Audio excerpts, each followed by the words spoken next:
morning. Good morning. Did you sleep well? Beautifully, and you? Like a log. Incidentally, Yes? I have a lot of work at headquarters. I'll be out all day. And all night? Now, come on, you can't just start the day with a crack like that, then refuse to explain. I don't make cracks, whatever that means. Well, whatever you said, call it a snide remark. I don't really care. I want to know what you meant. By what? What you said about my staying out at night. Oh, Robert, if you don't know, then just forget it. It wasn't important anyway. Polly, look, you can't just say something and then tell me to forget it. Right? Now, if you've got a complaint, let's hear it. Please, Robert, just ignore the whole thing, would you? What's the matter? Nothing. Nothing. Nothing. 1 minute you're making French toast, and now you're in pain. I'm not in pain. You sure? I'm sure. Would you just leave me alone? All right. Do you want me to finish breakfast? Frankly, I don't want any breakfast at all. Good. Neither do I. Okay, fine. Well, then why don't you just take off right now if you have such a busy day ahead of you? That's the most sensible suggestion you've made all morning.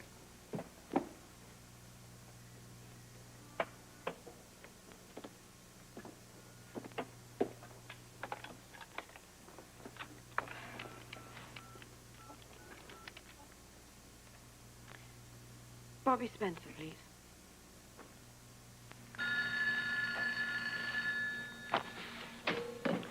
Eighth floor, Miss Spencer. May I help you? Bobby, it's Holly.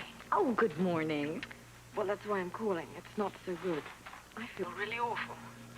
You don't sound very good. What's the trouble? Oh, everything. A headache, muscle aches. I think I'm running a temperature, you name it. Gee, well, there's a lot of flu going around. Do you think you've caught it? I've certainly caught something. I tried a couple of aspirin, but it didn't help. Sounds to me like you ought to see a doctor. Oh, I hate to bother the doctor if it's nothing serious, but I do feel lousy. Holly, the time to see a doctor is before you're a wreck, not after. Then at least you know what you're up against. Who should I see? Well, I'd say Alan Quartermain. He's here today in the clinic, but of course he does see private patients, too. I could come over, I suppose. Holly, I really think you should, and Alan will help. He's a terrific doctor. Professor?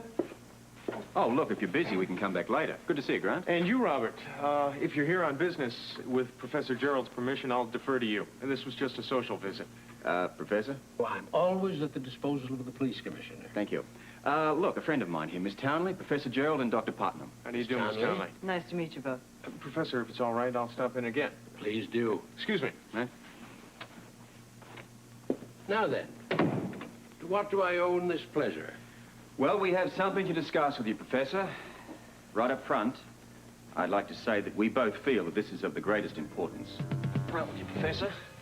The government feel it is absolutely essential to protect you and your research. If everyone would just leave me alone to do my work. Well, that's why the government hired me, Professor. Miss Townley here is a security expert. Now, she represents all the major companies. It'll be her job to install an effective system to secure both your office and laboratory. Whatever you say. Thank you, Professor. Now, look, would you be willing to answer a question for me? I can't answer that till I hear it. Specifically, would your work be of interest to enemy agents? Well, frankly, the question is a little unnerving. And the answer? The answer is yes, I'm afraid. My work would be of interest to a great many people, enemy agents included. Any leaks today? I am certain there have been none. I've been on this project a very long time, Mr. Scorpio, and knowledge of my progress has not fallen into the wrong hands. Now that I'm finally reaching the end, well, it would be tragic if my results were discovered by the wrong people. We agree. And by Miss Townley's presence here, the American government, among others, are equally concerned. These days, security systems are much more high-tech, Professor. Now we can devise a system where you won't be disturbed, and yet you'll be fully protected. If you're talking about dozens of locks, all with keys and combinations, I assure you I'd muddle it up. Well, we're much more sophisticated than locks and keys. But I can promise you that you will have no difficulty with the security system that we'd install. I'm glad to hear it. If you mean it, then I certainly have no objections. Well, good. We're glad to hear it. And I'd like to add a note of caution. Caution. Mm-hmm. Even in what may seem the most innocent of conversations, you have got to be very careful to whom you speak. Enemy agents let nothing stand in their way, especially people. I can assure you, I am always on my guard when my research is concerned. And now I hope more than ever. Professor, you're working in a university area, environment. A lot of strange and weird people just wandering around. Please be If careful. you get the prescription, you take 2, and then 1 every 4 hours, okay? Okay. Thank you, Alan. You've been really kind. I appreciate it. Nonsense. And I want you to drink plenty of fluids, okay? Have you seen your friend Celia lately? She's so excited about the wedding. Yes, how nice of you and your family to have the reception in your home. Well, we're very, very nice people. Didn't you know that? I want you to go home and get some rest. As a matter of fact, why don't you go home and go to bed? I'm going to go home. I'm going to relax. You're looking at a woman without a problem in the world. Gerald. Gerrold. Yeah, right. Right. Now, look, have the security crew do a complete survey, and then come up with the plans for the installation. And this is rush, incidentally. What? No, I won't be in headquarters today. If you need me, try at home. No, I don't know my exact schedule. If I'm not there, we'll just keep on trying until I pick up.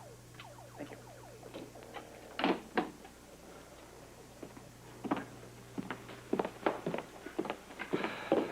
Well, that's done. Now I can get on to something else. Something wrong? Should there be? Well, you're not exactly in your best mood today. An apology might fix that. An apology from me, I suppose? I had that in mind, yes. Okay, why don't you stop playing games and tell me what's on your mind? I didn't appreciate you being coy with me the other night. I have never been coy in my life, and certainly not with you. All right, well, whatever you care to call it. Come in. You start talking about this so-called mole, and then no reason, no excuse whatsoever, you leave without any explanation. You know, I had a hunch that was what it was. Then you were right. First of all, I did not walk out. It just became rather obvious. There was no point in staying. You want me to spell out why? I don't want to talk about that. Let's talk about the mole, shall we? I already knew about the mall. You knew about the mall. I didn't see any reason to spend the rest of the evening making each other uncomfortable. Now, to bring this ridiculous conversation up to date, as far as the mole is concerned, you know exactly what I know. Period. End of explanation. And that's not an apology. Thank you. You're welcome. Now, on the subject of being up to date, I thought that you would be jumping for joy today. Banners, streamers, fireworks. Why? Because your wife's back. Oh, surely you're thrilled, aren't you? As a matter of fact, I am. Very. Oh, I can tell. Incidentally... What? You do know where I'm staying, don't you? Of course. Why would you ask? I just want to make sure in case you change your mind. You are absolutely Incorrigible? bingo. Honey, all these years, and you don't know that's why you're intrigued to me. Among other reasons. I wish I never brought this subject up. All right, you are absolutely and utterly incorrigible. And you are intrigued. I have police work to do. Let's get out of here. Oh, by the way, I want you to remember one thing. What? If your wife gives you a hard time, you will call me. Polly. Let me do that. No, I dropped them off. Look, will you hold still for a second? I'm trying You to look make terrible. soup here. You're feverish. Yeah, I know. I had the flu.